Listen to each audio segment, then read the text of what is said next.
Hey everybody, welcome back. Thank you so much for joining me again. Today we're here with episode 2 of my MarkhamGamez reviews. And today we will be reviewing ATV Power Quad Racing for the PlayStation 1.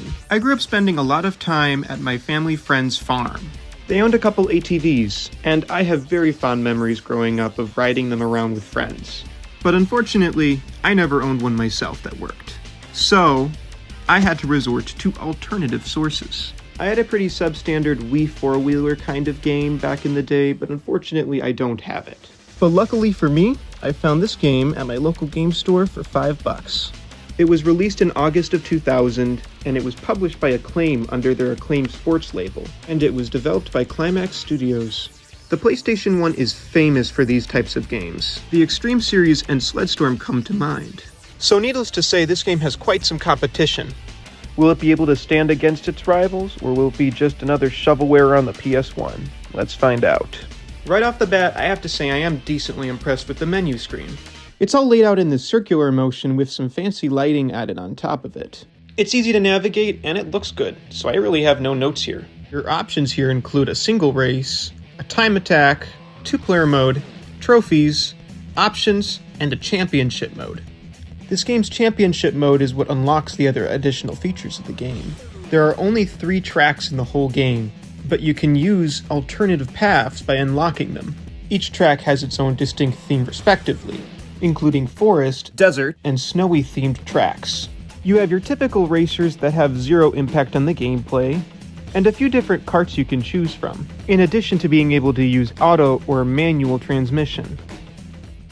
Right off the bat, I gotta say, I really don't like the way this game looks. Not one bit. Everything looks dark and in my opinion is using very ugly colors. There's a lot of clip-in, the player models are boxy. It's trying to go for realism, but I find it very unappealing. You race against 6 other racers, and you can perform tricks and slam into other racers and knock them out of the way. Unfortunately though, most of the time you'll find yourself getting knocked out. The controls are a bit slippery to get used to, but once you grapple with them, they actually do become pretty easy. It has full analog support and rumbles, so you can feel it in the controller. And I do think it actually feels really good. I just think that the controls are a bit loose, and they could have used a bit of refinement. Performance-wise, I'm very unimpressed. It's really weird because certain stages will run just fine with all the characters on screen, but under other circumstances, the game chugs heavily. It never dips into the unplayable level, but I definitely expect a lot from a late-generation PlayStation game. Not only that, I often find that the races drag on way too long. I'll just be sitting here racing and wondering when I'm gonna reach the end of the lap, but I'm not even halfway through. All of the tracks are like this. They're way too long, and you'll often find yourself bored before it's over and turning your system off. The one thing I'll have to give this game is the CPUs. The rubber banding was done very well. I don't feel like the racers are constantly breathing down my neck, and there's no hope of winning. I have won a couple races. The main issue is, obviously as mentioned, the races are too long. So even if you are winning, it's hard to stay interested.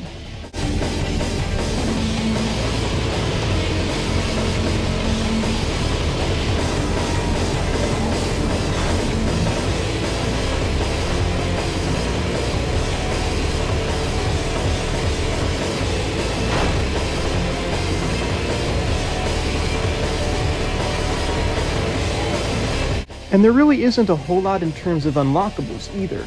As mentioned, you can unlock a couple alternative tracks you can race on, but they're not different entirely tracks, it's just the same track with different turns. You can unlock a couple new ATVs, and that's about it. There really isn't much of an instinctive to play more. There's no super secret track to unlock, there's no super powerful racer, it's just kind of standard stuff. The game just fails to grasp my attention whatsoever. No matter how fun it is to knock other racers down, and how half-decently it does control, it's just not that interesting. There's no plot whatsoever, and whatever fun you do have, it will be short-term. At best, this is an afternoon worth of your time. At worst, it's highly forgettable, and has really nothing that interesting about it whatsoever, aside from the fun menu screen. It kind of ends up just feeling buried in the PlayStation's library. There are plenty of other racing games that I'd rather be playing, with better graphics, performance, and unlockables. But if you just want a simple, easy ATV racing game to play with a friend, I mean, you could do a whole lot worse, I imagine. Moving on, let's go into the scoring system. Out of the graphics, sound, controls, story, and fun factor, I'll be grading them out of 5. The graphics I'm going to give a 2 out of 5. I can respect the decent draw distance, and the graphics aren't the worst, but the frame rate is very all over the place. Track to track, it's different, and I really don't like that at all. And anytime the other racers appear on screen, the frame rate takes a serious dip. Now I'm using some emulation footage, so it's not going to appear that bad, but on real hardware, it is significant. I haven't even mentioned the audio up to this point, and to be honest, it is probably one of the game's strongest points. The music is very inspired by alternative rock music from the time, and it actually is really fitting in my opinion. It gets my blood pumping as a fan of that type of music. The sound effects are a bit crunchy, but they work. Overall, I'll give it a 3.5 out of 5. Controls are not the best, but they're not the worst. You never feel like you have full control over your vehicle, and even with drifting with the L and R triggers, it helps, but it doesn't do the full job. Everything just feels a little too floaty, and while it is something you can get used to, it drags down the game considerably. I'm giving it a 2 out of 5. There is no story, so we're just going to put non-applicable here, just to be fair. But that gets us to the meat and the potatoes of everything, the fun factor. When you put every piece together, is this a fun game? My answer is it can be. It has its moments, but it loses its luster very quickly. So overall, I'm going to give it a 2.5 out of 5. For a mediocre shovelware, it's not the worst. I would actually call it half decent even. But there's plenty of better PlayStation racing games out there that run way better. But honestly, I am not going to be mad at this game. You can pick up a copy for literally $2. It is not the end of the world. People understand this game isn't anything special, and if you happen to find one at a local game store for a couple bucks, pick it up. It's worth a couple minutes of your time. More notably, I should mention there is a Game Boy Advance version as well. I may talk more extensively about it another day because it's basically its own game from what I've observed. But it is pretty neat for what it is on that platform. But getting back to the PlayStation version, we get a final score of 2.5 out of 5, or 50%. Like I said, if you happen to find a copy, pick it up. But don't spend any more than $10 on a copy of this game. But other than that, I have nothing else to say. Thank you so much, everybody, for joining me. Please like and subscribe if you so want to. I'm hoping to come out with a video once a week, so I'll be taking some suggestions in the comments below.